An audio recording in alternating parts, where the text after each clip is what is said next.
मैं कुछ कहना चाहता हूँ। स्पीकर ने कहा क्या बात है, नॉर्मली वो ऐसे डिस्टर्ब करते नहीं।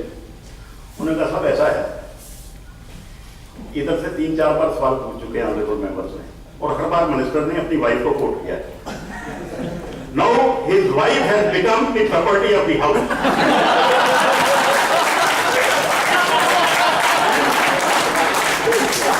Because she is the property of the house. Any member can demand that she should be laid on the table.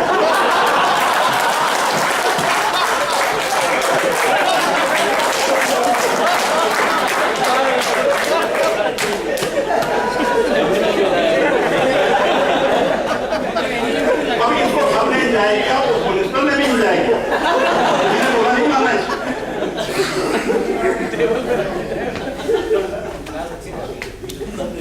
देखिए क्वेश्चन जब पूछे जाते हैं, प्रश्नकाल होता है पहला घंटा उसका, तो क्वेश्चन बड़े लंबे होते हैं, ABCD का पार्ट में बटे होते हैं। तो क्वेश्चन का पूछने का तरीका ये है कि मेंबर सारा प्रश्न नहीं पढ़ता है अपना, क्या वित्त मंत्री ये बताने की कृपा करेंगे कि पिछले साल फंड इतने में फलाने राज्य, तो सारा नहीं पढ़ता है। वो खड़ा होकर ये कह देता है, स्पीकर बोलते हैं क्वेश्चन नंबर 78 मिस्टर रामलाल, और रामलाल खड़े होकर कहते हैं सर क्वेश्चन नंबर 78, जिसका मतलब है कि प्रश्न पढ़ा गया और मंत्री उत्तर दे देता है। उसके बाद उनको अगर कोई सप्लीमेंट्री सवाल पूछना है, जवाब पूछना है, तो फिर उसको अवसर दे देते हैं कुछ पूछना है। बिहार से एक मेंबर पार्लियामेंट थी कुमारी कमला कुमारी, मंत्री भी रही है। अमूमन मेंबर लोग जैसे आप आए तो पढ़ने हैं और आनंद ले रहे हैं, तो हाउस में भी ऐसे करते हैं लोग। स्पीकर थे गुरदयाल सिंह ढिल्लों, जिनसे ये अपेक्षा नहीं की जा सकती थी कि वो विट्टी या ह्यूमर है, वो तो बड़े सीरियस बेचारे की बात। अब स्पीकर ने नाम बढ़ाया, नेक्स्ट क्वेश्चन नंबर 52 कुमारी कमला कुमारी। एक मेंबर ने खड़े होकर एकदम पूछा, सर भाई कुमारी ट्वाइस। स्पीकर ने कहा टू बी डबली श्योर। अब जरा सी बात है, लेकिन उसके बाद में सदन में इतना हंगामा हुआ, मतलब आनंद उठाया लोगों ने, बड़ी देर तक होता रहा। स्पीकर साहब बस भाई बस बहुत हो गया, बस चलिए अब आगे चलिए।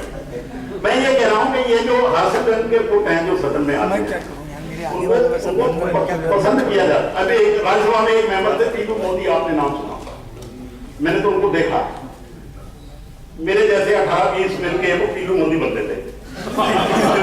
और वो अपनी पैंट में वो गैलस लगाते थे, नहीं तो पैंट निकल जाती थी। और बहुत भारी भरकम थे, लेकिन वेरी इंटेलिजेंट, टॉप पार्लियामेंटेरियन, और सेंस ऑफ ह्यूमर कमाल की। जब बैठते थे तो उनको बड़ी सारी एक कुर्सी, उस जमाने में एक रुपेश गुप्ता CPI से होते थे और एक पीलू मोदी ये शायद स्वतंत्र पार्टी से हुआ करते थे। तो पीलू मोदी जब बैठते थे तो ऐसे इतनी सीट कह के बैठते थे, और जब बैठते थे अगर तीसरे मेंबर से बात कर रहे हैं तो ऐसा लगता था स्पीकर को पीठ दिखा रहे हैं। और सदनों में स्पीकर की तरफ पीठ करके बैठना ये शिष्टाचार के विरुद्ध माना जाता है। तो जैसे वो अपने इधर मेंबर से बात कर रहे थे, एक MP साहब खड़े हुए, उन्होंने कहा सर मेरा एक ऑब्जेक्शन है। स्पीकर ने कहा क्या बात कि sir mister Piloo Modi showing his back to the chair, not fair. Piloo Modi ने इतनी बात सुनी, उसने एकदम खड़े हुए, he is wrong, I have no back, I am wrong.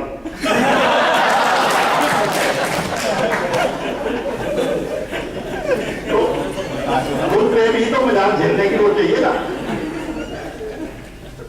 अब देखिए अमूमन क्या होता है, संसद में आप अगर गैर संसदीय शब्द का इस्तेमाल करते हैं, चोर का, डाकू का, लुटेरे का, हिटलर का, किसी सदस्य के लिए, तो ऐसे शब्दों को कार्रवाई से निकाल दिया जाता है। स्पीकर ऑर्डर दे देते हैं इसको कार्रवाई से निकाल दो, या मेंबर एतराज करते हैं तो स्पीकर कह देते हैं ठीक है भाई इनको निकाल दो, हटा दो।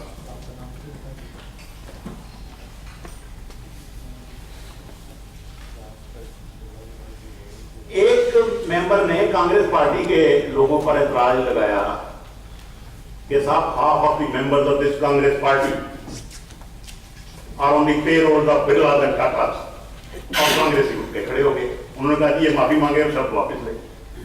उसने तो कहा कि ये बिरला टाटा के पेरोल पे है आधे कांग्रेस के मेंबर।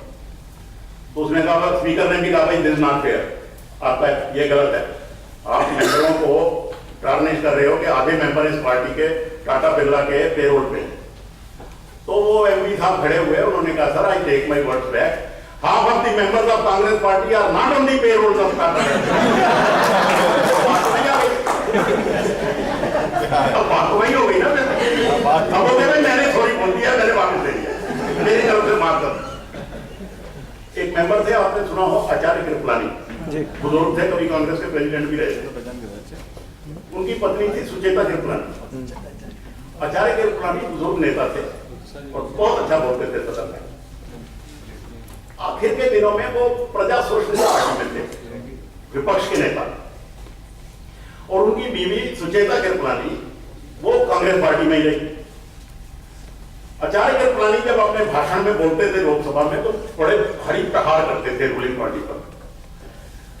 एक बार ऐसे वो भाषण दे रहे थे, कांग्रेस पे हमले कर रहे थे अपनी स्पीच में, तो एक मेंबर ने खड़े होकर कहा कि कृपलानी जी आप जरा सोच के बोलिए, आप उस पार्टी की आलोचना कर रहे हैं जिस पार्टी ने आपकी पत्नी को भी आकर्षित किया है, ये मत भूलिए।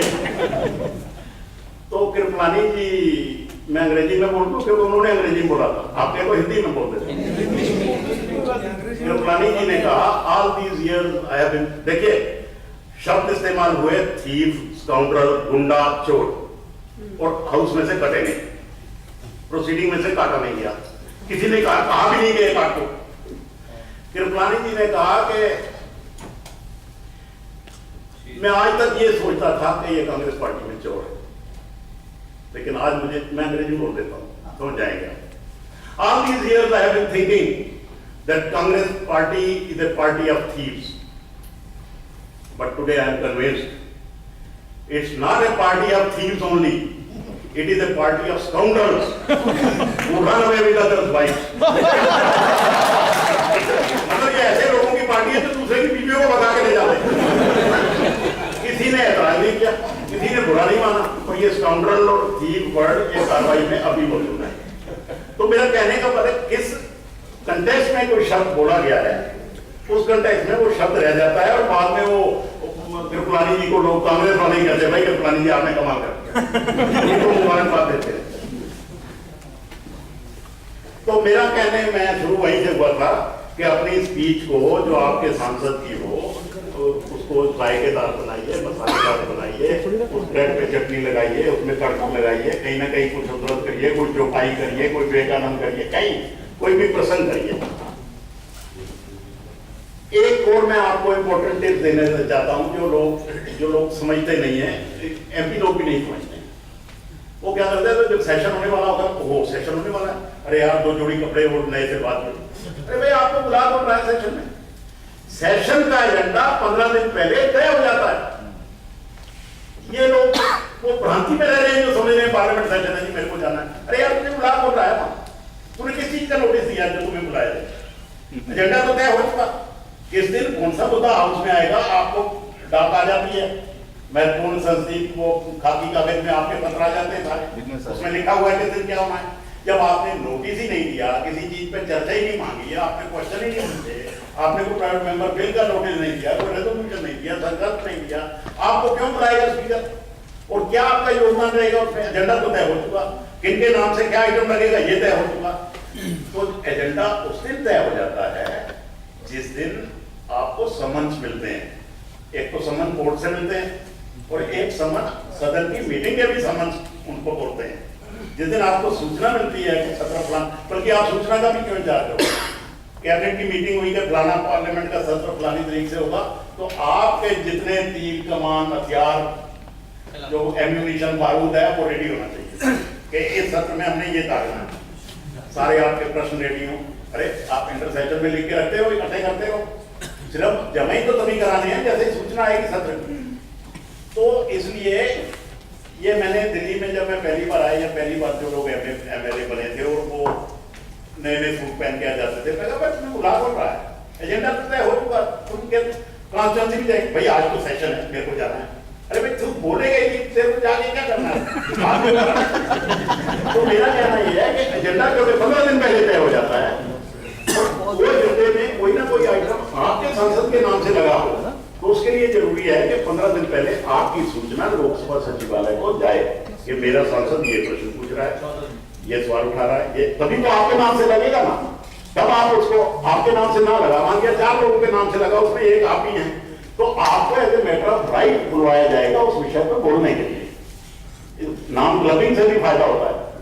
कोई एक चर्चा लगी हुई है, मान लिया किसी विषय पर, देश में बढ़ती हुई सांप्रदायिक घटनाएं, या लगा हुआ है जी महिलाओं पर अत्याचार, चर्चा पक्ष की मानी जाए या विपक्ष की मानी जाए, क्योंकि आपने नोटिस दे रखा, आपने चर्चा मांगी है, तो आपको अधिकार मिल जाता है उस विषय पे बोलने का। दूसरे मेंबर चाहे कहते रहे मैं बोलूंगा, ना तो उसके नाम फॉरवर्ड करेंगे, ना स्पीकर उसको बुलवाएंगे, लेकिन आपको बुलवाएंगे क्योंकि आपने अपने राइट का एज एन एमपी प्रयोग करके पहले ही बता दिया था कि मुझे इस विषय को उठाना। इसलिए जो नोटिस आप दें, अपना बारूद पहले से तैयार करके रखिए।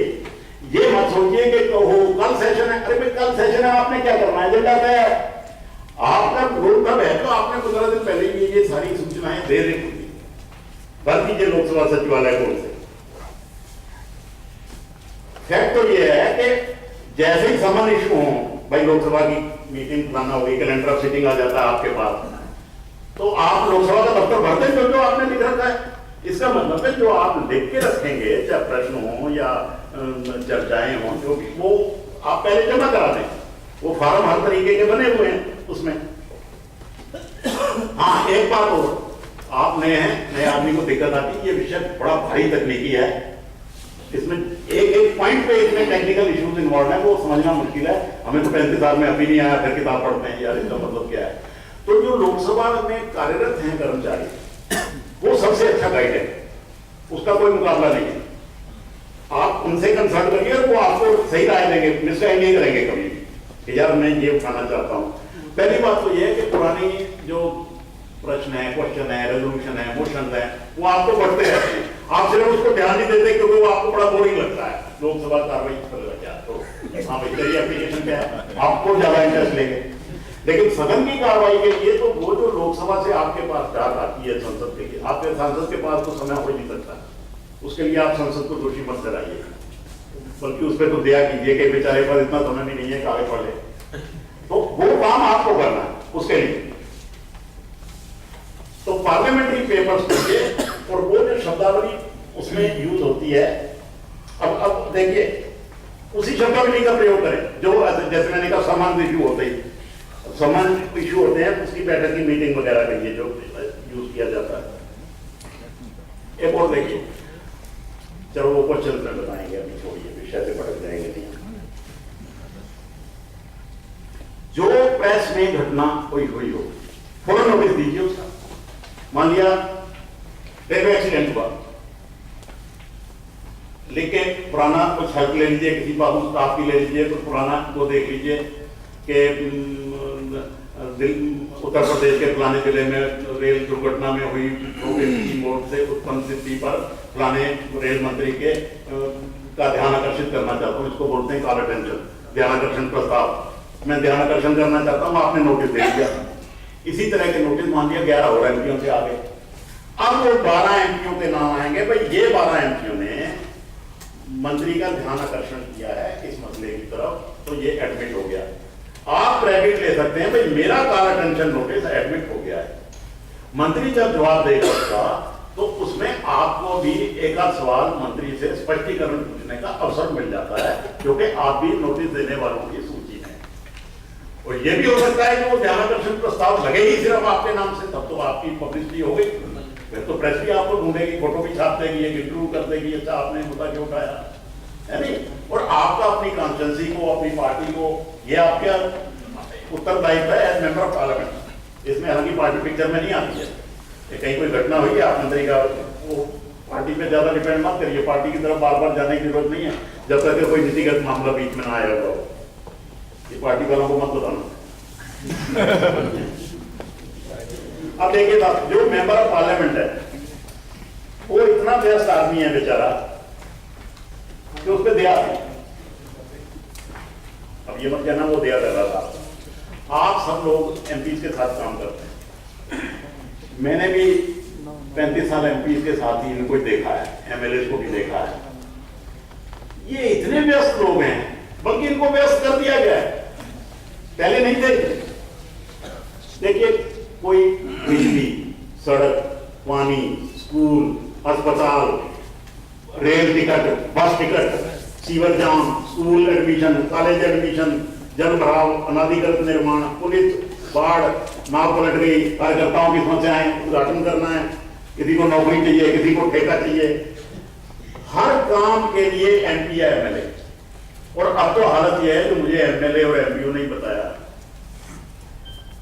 कि वो चुपके से आते हैं कि सर आपसे बहुत जरूरी बात करनी है, कोने में ले जाते हैं, सर मेरी बीवी बात के लिए वापस नहीं आ रही, यार एमपी क्या करेगा? तो हस्बैंड वाइफ के डिस्प्यूट भी एमपी की कचहरी में आ रहे हैं, वो कोर्ट बन गया है। क्या कोई लेडी आई है कि आपसे बात करनी है, अब एमपी करता है नहीं अकेले में बात नहीं, आपसे मेरे को अकेले बात करनी पड़ेगी। अब एमपी को डरा यार कल तेरा फोटो कर देगा, कितना टाइम देगा, एक एमएलए कहना है, एक महीना मेरे को शिकायत कहने आपसे मेरे को बात करनी है, कह रहा यार बड़ी जी मैंने कहा यार ये बनवा रहे थे मुझे कुछ कह दे कर दिया इसने, मेरा तो कैरियर खत्म हो जाएगा। बात क्या करनी है, 3 दिन से मेरा हस्बैंड 4 दिन घर नहीं आता है, यार उसमें एमपी क्या करेगा? आप देखिए बिजली जाएगी आप और भी क्या होता है, मैं खुद ही कहता हूँ यार पहले को बोल लाइट चलेगी, अरे यार लाइट चलेगी तो बिजली विभाग को फोन करो, पानी चला गया तो जल बोर्ड को फोन करो, फोन किसको करेंगे? एमएलए एमपी को। तो भाई साहब लाइट नहीं आ रही है घर से, क्या हो रहा है? ऐसे ही है ना?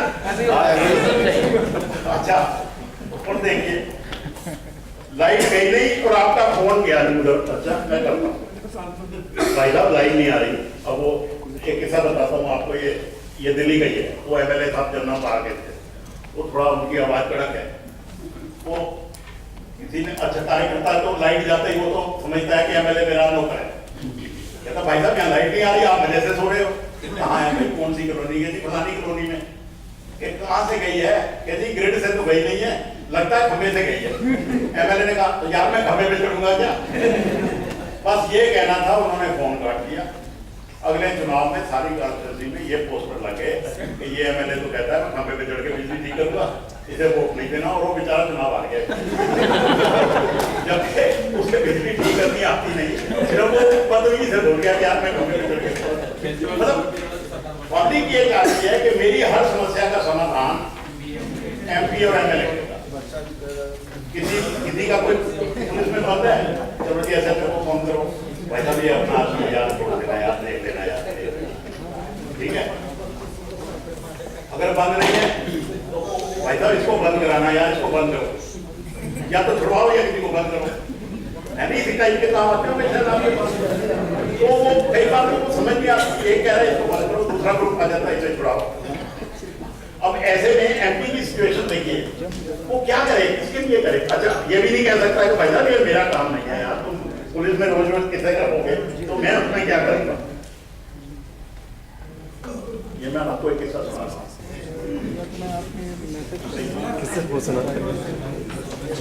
राजेश खन्ना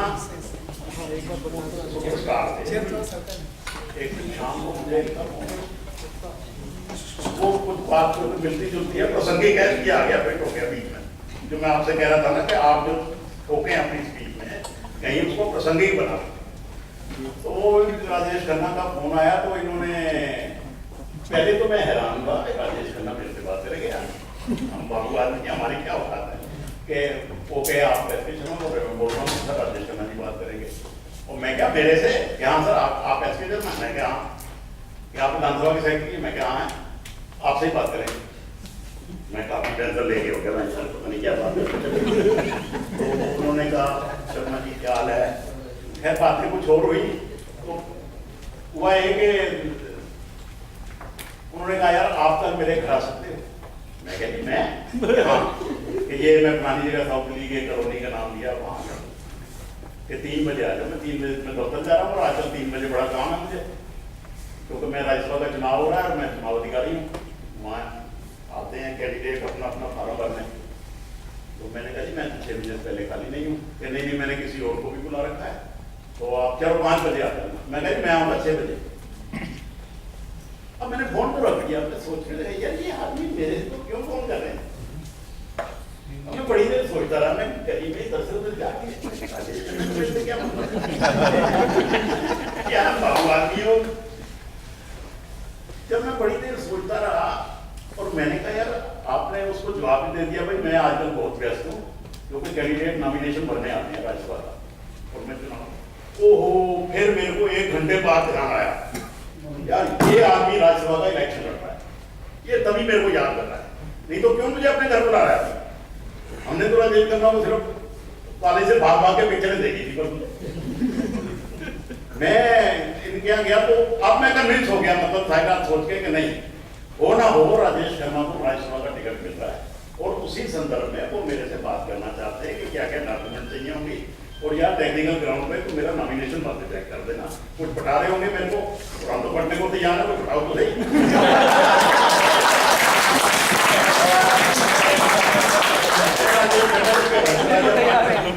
उनके घर के सामने एक एमएलए साहब बैठे हुए, वो कहने के मैं क्या कर रहा है, मैं राजेश खन्ना के साथ काम कर रहा हूँ। मैं कह रही इन्होंने मेरे को बुला रखा है कि हाँ वो अपने चक्कर में बुलाया, मैं समझ गया वही। कुल मिला के राजेश खन्ना जी ने जो मेरे से कहा वो यही कहा कि राज्यसभा का चुनाव होना है, मैंने सेक्रेटरी इलेक्शन कमीशन को भी बुला रखा है तो वो बात करनी थी। मैंने कहा ऐसा है आप पहले श्योर हो जाइए कि आपको टिकट मिल रहा है कि नहीं। अब मैंने उनको तुलना करनी सिखानी शुरू कर दी। मैंने कहा एक बात मैं बताऊंगा आपको, you are unfit as member of Lok Sabha, you are a colossal failure. एक बार ये लोकसभा का मेंबर चुनेंगे दुर्गा सिन्हा को हरा के, बाद में ये अडवाणी जी ने 1500 वोटों से अडवाणी जी जीत गए तो ये हार गए। तो मैंने इनको कहा आप लोकसभा के एमपी फेल हैं, क्योंकि जो सेलिब्रिटी लोग हैं वो लोकसभा की एमपी गिरी नहीं कर सकते, आसान नहीं है उनके। तो कहने लगे क्यों? मैं कहा देखिए लोकसभा का एमपी यहाँ बनेंगे, आपको कीचड़ में जाना पड़ेगा, नालियों में जाना पड़ेगा, हर आदमी को गोली भर के मिलना पड़ेगा, चाहे उसके मुंह से कच्ची शराब की बदबू आ रही होगी, आप तो दांत फाड़ के कहना होगा। आप लोग सेलिब्रिटी लोग परफ्यूम लगाते हो, आपको कोई सूट नहीं करेगा सब। और सुनो आपके घर 400-500 आदमी सवेरे बैठ जाएंगे, कोई कहेगा उसको फोन कर दे, कोई कहेगा इंस्पेक्टर को कर, कोई कहेगा DPS में, कोई कहेगा मेरी भैंस चोरी हो गई, कोई कहेगा मेरी साइकिल ले गया। आप क्या क्या करोगे? आप तो पागल ही हो जाओगे ये कर करके।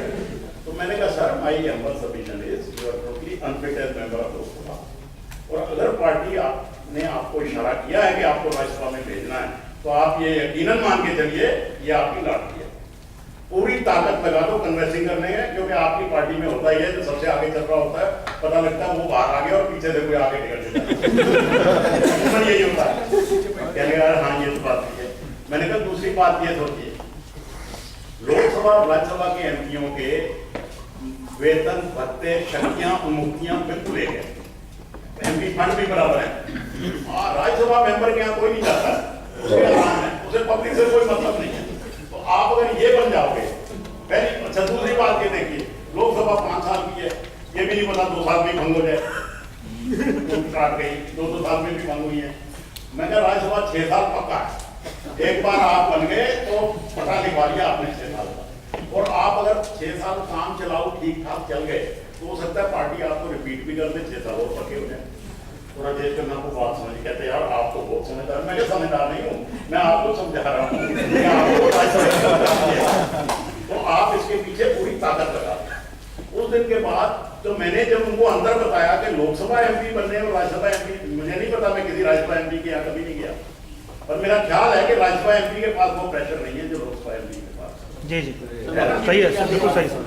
राज्यसभा एमपी अपना फुर्सत में, शक्तियां उसकी भी वही हैं, उल्टा उसको हाउस ऑफ एल्डर्स का कहते हैं भाई ये बुजुर्गों का नेता है, बड़े आदमी का नेता है, और उसको कोई पार्टी भी उसके ऊपर प्रेशर नहीं आता है। अब इसमें देखिए कार्यकर्ताओं की मीटिंगें हैं, जिनकी नहीं सुनेंगे वो नाराज हो जाएगा, जिसका काम नहीं करेंगे वो 10 आदमियों में कहेगा। अकेले में तो वो कुछ बातें तो कहने वाली यहाँ नहीं है, क्योंकि वो बीसी एमपी में कई बातें कहेगा। वो एमपी को बेचारे का बुरा हाल हो जाता है और सुननी सबकी पड़ती है, क्योंकि वोट देने बैठ जाते हैं। राज्यसभा का एमपी इससे बचा हुआ। राजेश खन्ना को मेरी बात बहुत समझ में आ गई, कहने लगा शर्मा जी आप नहीं कह रहे हैं, मैं आज ही जोर लगाना शुरू करा। वो अंदर गए एक फाइल निकाल के लाए, उन्होंने मेरे को फाइलें निकाली। उस फाइलों में राजेश खन्ना जी की प्रशंसा की चिट्ठियां लगी। किसी कांग्रेस कमेटी के अध्यक्ष ने कह रखा था आपने पुरानी पार्टी को जिताने के लिए बड़ा अच्छा काम किया है, कोई राजस्थान कांग्रेस का लगा हुआ अध्यक्ष का किसी चीफ मिनिस्टर की चिट्ठी चिट्ठी लगी हुई, फिर राजेश खन्ना ने पार्टी लीजिए पहुँचा किया। एक चिट्ठी उन्होंने निकाल के मुझे दिखाई कि ये देखो ये पढ़ो, तो वो सोनिया जी की चिट्ठी थी जिसमें राजेश खन्ना जी की प्रशंसा की हुई थी कि आपने पार्टी को वित्त में जिताने के लिए बड़ा अच्छा काम किया। अब मेरे से कहने लगे यार आप बताओ, आप तो इस फील्ड के आदमी हो, इस चिट्ठी के बाद क्या कोई मेरे को राज्यसभा एमपीशिप डिनाई कर सकता है? मैंने कहा मैंने आपको पहले भी कहा, मैं फिर कह रहा हूँ, आपके इधर जो आदमी टिकट पे सबसे आगे होता है वो सबसे पीछे हो जाता है। आप अपनी कोशिश मत छोड़िए। और हुआ ये नॉमिनेशन फाइल करना था जिस दिन लास्ट डेट रह गया, फोन पे फोन मुझे हर 1 घंटे में राजेश खन्ना का फोन है, मेरे यार पता करो कि मेरा नाम फाइनल हुआ है कि नहीं। मैंने कहा देखिए मैं चुनाव अधिकारी हूँ, I am suppose to be neutral, I am an umpire, मेरा पार्टी मसलों में घुसने का मतलब नहीं है। कहता नहीं आप 10 जनपद से पता करो। मैं कहा सारी फोन तो आपने 10 जनपद को दे दी, मैं क्यों पता करूं? आप अहमद पटेल को फोन लगाओ कि भाई क्या हुआ मेरे उसका, इधर सीधी बात करो, आप सभी बेटी हो भाई, इतने बड़े स्टार हो, उधर मुझे भाई मेरा आप पूछ ही तो रहे हो कि भाई मेरा नाम क्लियर हुआ कि नहीं। फैक्ट ये है कि आखिरी दम तक वो जिस दिन नॉमिनेशन होना था उससे 1 रात पहले भी राजेश खन्ना के रात को फोन आते रहे, सवेरे फिर आया शर्मा जी कुछ पता लग गया, पंजाबी में इनको पता लग गया ये पंजाबी है, यार पता करो मेरा नाम आपने चाहे कि नहीं। मैं यार कितना बड़ा स्टार है, इसने पार्टी को कितनी चीजें दिलाई हैं, और मेरे से कह रहे हैं कि यार मेरे को पता करके बताओ। और अपनी मैंने कहा आप 10 जनपद क्यों नहीं फोन करते भाई मुझे? उन्होंने कहा यार मैं फोन करता हूँ, वो फोन ही काट देते। तो मैंने कहा कमाल है, ये तो हालत नहीं। मेरे को उन्होंने कहा कि मैं आपको बता नहीं सकता, मैं इतना बेइज्जत, I have never felt so much humiliated in my whole life. उन्होंने एक शेर पढ़ा था जो अमूमन वो पढ़ते हैं कि इज्जतें, शोहरतें, उल्फतें, चाहतें सब कुछ इस दुनिया में रहती नहीं, आज मैं हूँ जहाँ कल कोई और था, ये भी एक दौर है वो भी एक दौर था। ये मैंने वो कर दिया। अब वो ये कह रहे थे एक दौर ये था कि ये सारे लोग मेरे आगे पीछे डालते थे। एक दौर ये है कि मैं सिर्फ इनसे ये पूछ रहा हूँ भाई साहब मेरा टिकट फाइनल हो गया कि नहीं, और इनमें से कोई भी लाइन पे नहीं आ रहा। तो वो प्रसंग में चल गया तो मैंने आपको सुना दिया, काम था कुछ शेर सुनाने के लिए नहीं किया था। मेरा मतलब लोकसभा के जो मेंबर थे, नहीं मिला आप सब लोग लोकसभा के अधिकतर, उनका कष्ट थोड़ा ज्यादा है, उनकी चुनौतियां बहुत हैं। अब देखिए एमपी इतना ऑक्युपाइड, इतना बिजी क्यों रहता है? पहली बात कॉन्स्टिट्यूंसी की प्रॉब्लम, ये कभी खत्म ही नहीं हो सकती है नहीं। और देखिए पार्टियों की मीटिंगें, कार्यकर्ताओं की मीटिंगें, पार्टियों के प्रोग्राम, वर्कर्स के साथ कमिटमेंट, पार्लियामेंट सेशन, पार्लियामेंट की कमेटियां होती हैं बहुत सारी, उनके मेंबर होते हैं, वो मीटिंग अटेंड करनी पड़ती हैं। आजकल डिपार्टमेंट की रिलेटेड प्लानिंग कमेटी का जमाना है, हर विभाग के साथ कमेटी है, और कोई RMP 2-3 कमेटियों का मेंबर जरूर है, आपको मालूम होगा क्या। अंतर्राष्ट्रीय डेलीगेशन होते हैं जो बाहर आते जाते रहते हैं, भारत में भी आते हैं वहाँ MP की प्रेजेंस के लिए। सोशल फंक्शन, शादी ब्याह, बर्थडे, जागरण, दंगल, कथा, रसम पगड़ी, खाई संध्या, निमंत्रणों का इतना ढेर लग जाता है MP के। आपके लगता होगा, मैंने तो नहीं देखे, मुझे बताते रहते हैं ये। एक आदमी तो रूट बनाता है कि शाम को जाना है तो कौन कौन से रूट से चलना है, मैंने उसके यहाँ जाना है, उसके यहाँ जाना। एक दिल्ली के मुख्यमंत्री थे, वो रात को 2 बजे आ गए, अरे इसको लड़की के बाप को बुलाओ। वो टेंट वालों से कह रहे इस लड़की के बाप को बुलाओ, वो उसमें टेम्पू में रख रहे थे अपने टेंट लपेट के, 2 बजे तो खत्म ही हो जाता है। वो भागा गया, उनको बुला के लाया, भाई वो मुख्यमंत्री जी आए तो अरे भाई ये रखो, तो मेरे को लेट हो गया था। 2 बजे जब टेंट उखड़ गए, कुछ MP हैं जो बड़े मेटिकुलसली सारी एंगेजमेंट तय करते हैं, जैसे सात सिंह वर्मा, वो शादियों में बोल जाते थे, जैसे जगदीश स्ट्राइकर, सज्जन कुमार, ये मैं कोई व्यक्ति जो जानता हूँ उनके इतने उनको ये भी नहीं पता था किसकी शादी है।